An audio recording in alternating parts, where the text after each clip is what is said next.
Students, इस session में हम डेविड ईस्टन के द्वारा प्रतिपादित राजनीतिक व्यवस्था के सिद्धांत की चर्चा करेंगे। जैसा कि हम सभी जानते हैं, डेविड ईस्टन एक आधुनिक राजनीतिक शास्त्री था जिन्होंने राजनीतिक शास्त्र में नवीन और नूतन प्रयोग किए। इसी संदर्भ में उन्होंने एक कॉन्सेप्ट का प्रतिपादन किया जिसे हम राजनीतिक व्यवस्था का सिद्धांत कहते हैं। ब्रीफली हम इसको समझने की कोशिश करेंगे। राजनीतिक व्यवस्था का सिद्धांत क्या है? ईस्टन का कहना है कि राजनीति को परिभाषित करते समय हमें राजनीति शास्त्र के क्षेत्र में उन तत्वों की पहचान करनी होगी जो सामूहिक रूप से राजनीतिक प्रकार्य को अंजाम देते हैं, और इसीलिए वो राजनीति को परिभाषित करते हुए कहता है कि राजनीतिक और कुछ नहीं है, समाज में मूल्यों का आधिकारिक आवंटन ही राजनीति है, और ये कार्य राजनीतिक व्यवस्था के द्वारा की जाती है। ये राजनीतिक व्यवस्था खुद सामाजिक और राष्ट्रीय व्यवस्था की एक उपव्यवस्था के रूप में काम करती है, और ये उपव्यवस्था अपने इस परिवेश के अंतर्गत ही जो है अपने प्रकार्य को संपादित करती है, और प्रकार्य को संपादित करने के लिए उसे आगत इसी समाज और इसी राष्ट्र से मिलते हैं, और उन आगत को रूपांतरित करके वो निर्गत में बदलती है, और उस निर्गत को समाज में फिर से प्रतिक्रिया मिलती है।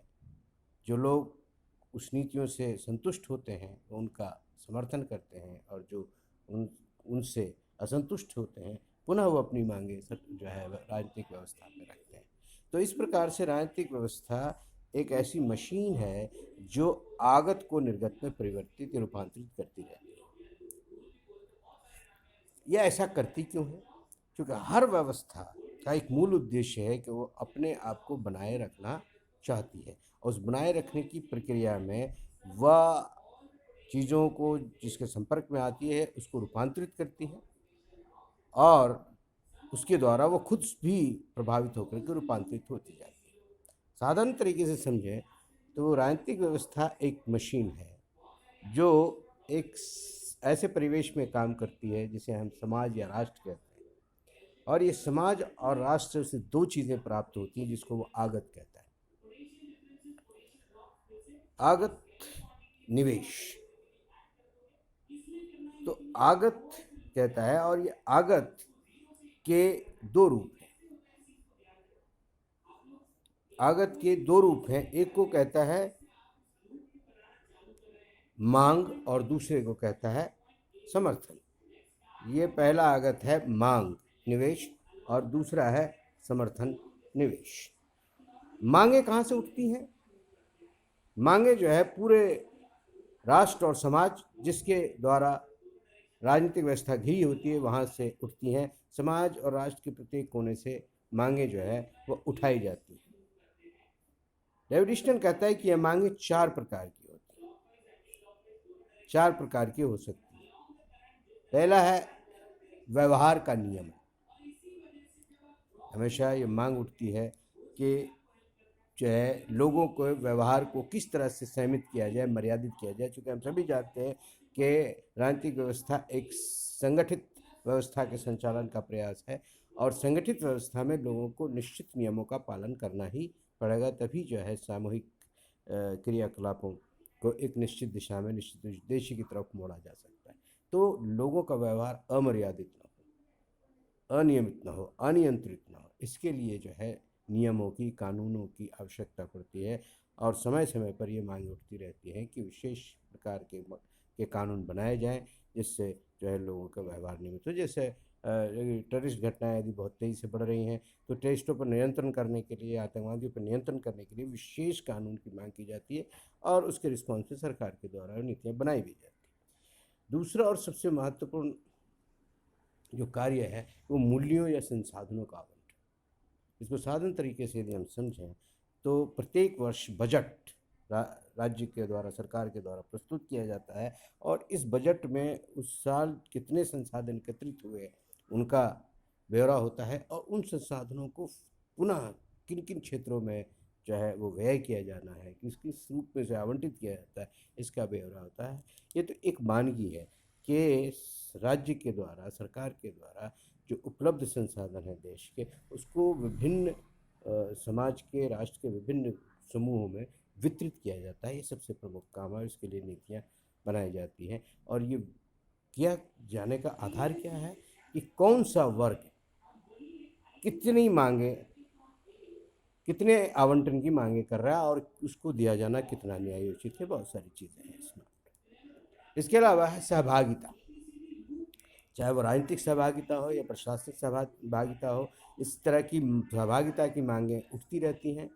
जिस भी वर्ग को ये लगता है कि उसकी राजनीतिक या प्रशासनिक सहभागिता उनकी संख्या के अनुरूप अनुपात में नहीं है, तो वो निश्चित रूप से आंदोलन के द्वारा या अन्य साधनों के द्वारा जो है सरकार तक ये मांगे पहुंचाती है कि उसको उचित सहभागिता उसे प्रशासनिक स्तर पर या शैक्षणिक स्तर पर या राजनीतिक स्तर पर दी जाए।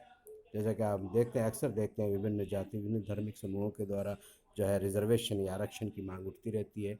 अभी अभी जैसे हालिया में ही जो है उच्च जाति के आर्थिक रूप से पिछड़े लोगों को 10% का आरक्षण दिया गया था।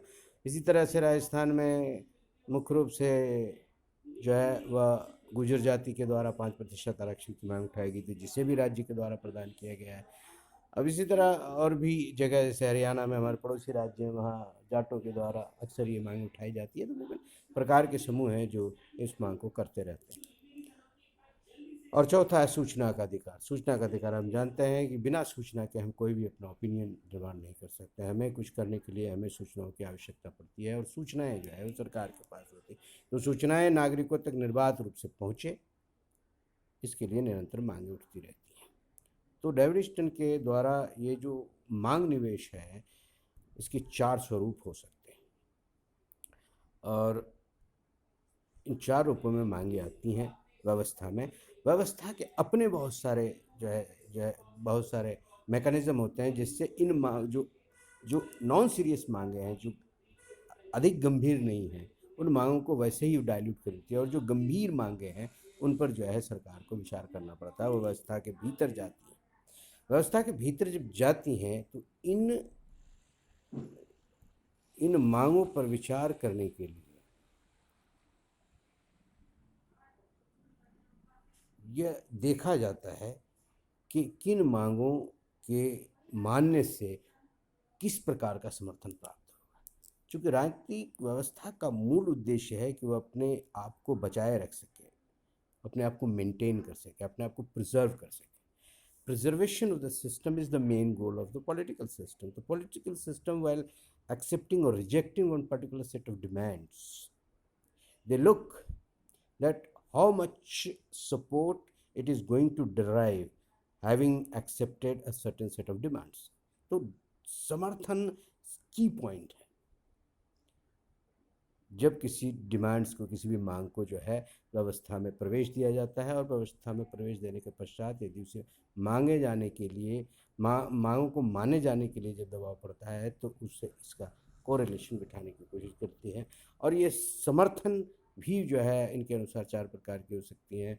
समर्थन जब शो करना होता है तो किस तरह से लोग शो करते हैं, जैसे कानून का, नियमों का पालन करते हैं, चुनाव में सहभागिता प्रदान करते हैं, उनके पर जो कर लगाए गए हैं कर को सही रूप से स्वीकार करते हैं और उसको जो है चुकाते हैं, उसे सरकार को देते हैं। और बहुत सारे प्रतीकात्मक राष्ट्र के प्रतीक हैं, इनके प्रति वो सम्मान प्रदर्शित करते हैं, जैसे राष्ट्रीय गान है, राष्ट्रीय ध्वज है, राष्ट्रीय संविधान है। इन सभी चीज़ों के प्रति एक सिंबॉलिक श्रद्धा, समर्पण का भाव जो है, तो इस प्रकार से समर्थन को गेज किया जाता है, नापा जाता है कि किसी भी मांग को मानने पर कितना समूह। चूँकि राजनीतिक व्यवस्था को प्रजातांत्रिक वातावरण में जीवित रहने के लिए बहुमत के समर्थन की आवश्यकता होती है, इसलिए जब भी मांगें समाज के विभिन्न कोनों से उठ करके राजनीतिक व्यवस्था में प्रवेश करती हैं, राजनीतिक व्यवस्था जब उन उन मांगों पर विचार करता है तो उसके विचार का एक प्रमुख मानदंड है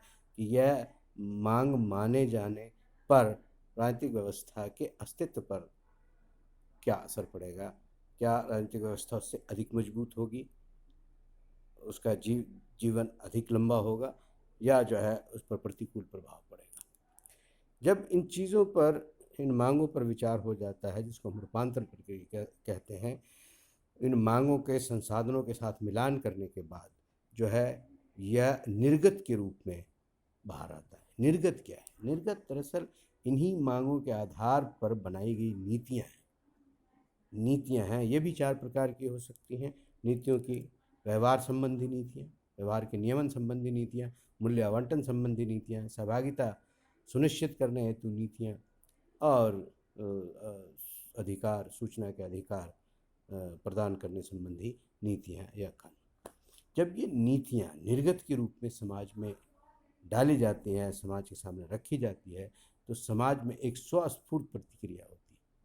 जिस वर्ग को उससे फ़ायदा हुआ है, जिस वर्ग को उससे लाभ हो रहा है, निश्चित रूप से वो वर्ग जो है सरकार के या उस राजनीतिक व्यवस्था के समर्थन में खड़ा हो जाता है, व्यवस्था को मजबूत करने का प्रयास करता है, उसको सशक्त बनाने की कोशिश करता है, और जिस वर्ग को असंतोष होता है या उस उपेक्षित महसूस करता है, वह एक निगेटिव फीडबैक देता है, वो नकारात्मक प्रतिक्रिया देता है। और ये नकारात्मक प्रतिक्रिया और सकारात्मक प्रतिक्रिया, जो पुनर्निवेश की जो हम बात करते हैं, प्रतिसंभरण जो है, जो फीडबैक है, वो वापस जो है मांगों के रूप में यह राजनीतिक व्यवस्था में जाती है। चूँकि राजनीतिक व्यवस्था लगातार ये वाच करती रहती है कि उन्होंने जो कार्य किया है उसका समाज में किस प्रकार का की प्रतिक्रिया हो रही है, किस प्रकार समाज में उसको लिया जा रहा है। तो इस तरह से जो है एक चक्र सा बन जाता है। मांगों और समर्थन के आधार पर मांगें जो है राजनीतिक व्यवस्था में प्रवेश करती है, राजनीतिक व्यवस्था विभिन्न आधारों पर उन मांगों पर विचार करके उसको निर्गत के रूप में जो है बाहर करती है। निर्गत कुछ भी नहीं, वो नीतियाँ हैं जो सरकार जो है समाज के सामने रखती है। उन नीतियों के संदर्भ में स्वाभाविक प्रतिक्रिया होती है वहाँ के लोगों की, और स्वाभाविक प्रतिक्रिया यदि बहुत अधिक नकारात्मक है तो सरकार उसे पुनः दूसरी प्रकार की नीतियों से उसे उसे जो है बैलेंस करने, संतुलित करने का प्रयास करती है, और यदि पक्ष में है तो उस जो है नीति को कंटिन्यू करती है। तो इस प्रकार से ये आगत निर्गत सिद्धांत जो है वह डेविड स्टन के द्वारा प्रस्तुत किया कि राजनीतिक व्यवस्था को यदि समझना है, किसी भी देश की राजनीतिक व्यवस्था को यदि समझना है, तो इस मॉडल के माध्यम से समझना होगा कि वो राजनीतिक व्यवस्था में निवेश के रूप में मांगें कहाँ से आ रही हैं, किस प्रकार की आ रही हैं, उन मांगों के पीछे कितना समर्थन है, और उस समर्थन के साथ ही वो मांगें राजनीतिक व्यवस्था में जाती हैं। राजनीतिक व्यवस्था में लोग रहने वाले संस्थाएं, राजनीतिक व्यवस्था में काम करने वाले लोग उन मांगों को किस दृष्टिकोण से देखते हैं, किस तरह से एनालाइज करते हैं, और फिर किस तरह से उसको रूपांतरित करके निर्गत या नीति के रूप में जो है बाहर निकालते हैं।